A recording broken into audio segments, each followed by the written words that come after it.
Welcome. आभार अभिनंदन। कैसे हैं आप सब? आशा करती हूँ सब लोग अच्छे होंगे, खुश होंगे, बिंदास होंगे। फ्रेंड्स, आज हम बात करने वाले हैं वट सावित्री व्रत के बारे में, जो कि है 6 जून 2024, दिन होगा गुरुवार का। फ्रेंड्स, इसी दिन जो है अमावस्या भी है और शनि जयंती भी है, लेकिन इस वीडियो में हम पर्टिकुलर बात करेंगे वट सावित्री व्रत की। जिस तरीके से हम सभी जानते हैं कि सुहागन महिलाएं अपने पति की लंबी उम्र के लिए, अपने अखंड सौभाग्य समृद्धि के लिए और परिवार में सुख शांति के लिए इस व्रत को धारण करती हैं। इस व्रत में जो है वट वृक्ष की उपासना करी जाती है, वहां पर जल अर्पित किया जाता है, धूप दीपक दिखाया जाता है और वहीं पर जो है कामना करी जाती है। और वट सावित्री व्रत की जो है कथा का भी उच्चारण उसी वृक्ष के नीचे बैठकर किया जाता है और उसमें कच्चा सूत यानी कि कलावा भी बांधा जाता है। वो अपनी इच्छा होती है, श्रद्धा होती है कि आप कितनी परिक्रमा करके जो है उस कलावे को वहां लपेटे, यानी कि वट वृक्ष के ऊपर उसको लपेटा जाता है। अब बात कर लेते हैं कि इसकी इतनी महत्ता क्यों है। क्योंकि इसी वट सावित्री का व्रत धारण करके देवी सावित्री ने अपने पति सत्यवान के प्राणों की रक्षा करी थी, जहां पर उनकी तप और तपस्या को देख करके यमराज को भी लौटना पड़ा था। ऐसी ही मान्यता है कि सुहागन भागन स्त्रियां इस व्रत को धारण करती हैं और अपने पति की, अपने अखंड सौभाग्य की आयु को लंबा करती हैं। अगर इस दिन आप कुछ उपाय कर लेते हैं तो इससे पति पत्नी के बीच में प्रेम बनता है और घर परिवार में सुख सौभाग्य और समृद्धि की पूर्ति होती है। तो फ्रेंड्स, इस दिन क्या क्या करना चाहिए? पहली चीज तो फ्रेंड्स ये है कि इस दिन जो है वट वृक्ष की उपासना करनी चाहिए। वहां पर दूध और जल मिला करके उसको अर्पित करना चाहिए, यानी कि वट वृक्ष की जड़ में डालना चाहिए। फिर वहां पर दीपक जलाना चाहिए और एक कच्चा सूत या फिर कलावा लेकर के उस वृक्ष की परिक्रमा करनी चाहिए, या तो 11 या 21 या 31 या जितनी आपको लगती है आप उतनी परिक्रमा कर सकते हैं। लोग बाग तो 108 भी परिक्रमा भी करते हैं।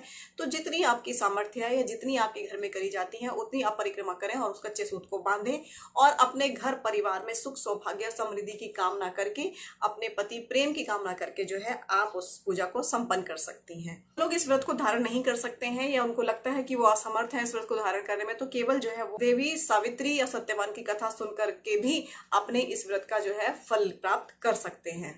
जो स्त्रियां संतान सुख प्राप्त करना चाहती हैं उन लोगों को बरगद यानी कि वट सावित्री व्रत वाले दिन जो है वट वृक्ष के नीचे जल के स्थान पर दूध अर्पित करना चाहिए और साथ में जो है वट वृक्ष की जड़ थोड़ी सी लेकर के उसको अपनी दाहिनी भुजा में धारण कर लेना चाहिए। माना जाता है कि इससे जो है बहुत जल्दी जो है हमें संतान प्राप्ति का सुख होता है।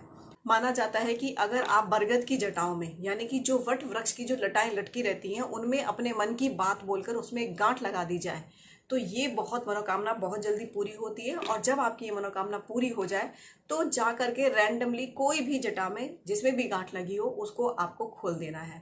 ऐसा माना जाता है कि यहाँ पर गांठ लगाने से या मन की कोई इच्छा मांगने से बहुत जल्दी पूरी होती है और वट वृक्ष में इतनी सत्यता होती है कि जो भी हम कामना करते हैं वो हमारी बहुत जल्दी पूरी होती है। अगर आप चाहते हैं कि आपके घर में अन्न धन का भंडार हमेशा भरा रहे, कभी भी अन्न धन की कमी ना हो, तो आपको क्या करना है, वट सावित्री व्रत वाले दिन जो है बरगद के वृक्ष का एक पत्ता लाना है, उसको साफ सुरक्षित करके पहले अपने मंदिर के स्थान पे रखना है, यानी कि अपने घर के मंदिर में रखना है। उसके बाद जो है उस पत्ते के ऊपर जो है आपको थोड़ा सा अनाज रखना है। अनाज रखने के बाद इसको लपेट कर एक कागज में, व्हाइट कलर के पेपर में आप इसे लपेट लें और उसके ऊपर एक व्हाइट कलर का यानी कि सूत, कच्चे सूत का धागा पूरी अच्छी तरीके से बांध दें। अब इस पत्ते को जो है जहां आपका अन्न भंडारण होता है वहां पर आप प्लेस कर दें।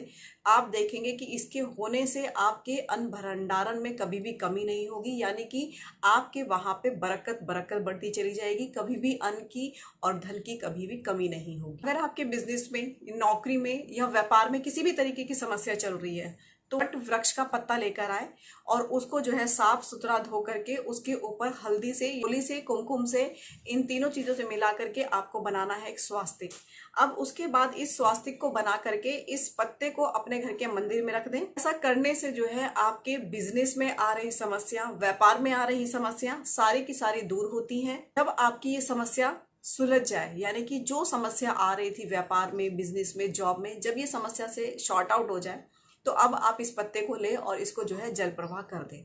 ऐसा माना जाता है कि इस वृक्ष में, यानी कि ये जो पत्ता है ये बहुत ही ज्यादा कीमती है। इससे अगर जो रिचुअल या उपाय जो भी हम कर रहे हैं वो हमें 1% फलीभूत होते हैं और उनका लाभ हमें बहुत ज्यादा और अच्छी तरीके से मिलता है। अब यहाँ बात कर रही हूँ एक फाइनल टिप के लिए फ्रेंड्स। अगर आपके हस्बैंड वाइफ के रिलेशनशिप अच्छे नहीं है, और आप उसको मधुरमय बनाना चाहते हैं, सावित्री व्रत वाले दिन से आपको ये स्टार्ट करना है और ये आपको नेक्स्ट अगले 21 डेज तक ये उपाय करना है। लगातार शाम के समय आपको बरगद वृक्ष की जड़ में थोड़ा सा कच्चा दूध डालना है। उस दूध को डालने के बाद जो वो मिट्टी गीली हो जाएगी, उस मिट्टी से आपको जो है तिलक लगाना है। ये आपको नियम टाइम पूरा 21 डेज तक करना है। इससे आप हस्बैंड वाइफ के रिलेशनशिप में इम्प्रूवमेंट होगा और आप दोनों का रिश्ता बहुत सुंदर और मधुरमय बन जाएगा।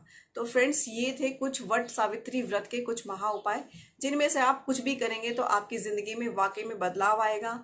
और वट सावित्री व्रत जिस तरीके से घर परिवार में सुख संपदा और पति पत्नी के प्रेम को बढ़ाता है, उसी तरीके से इसमें उपाय करे जाते हैं। तो वो जिस चीज के लिए आप उपाय करते हो उसका फल हमें निश्चित तौर पर प्राप्त होता है। आज के लिए इतना ही friends. Do take care of yourself. Thank you, bye bye and take care.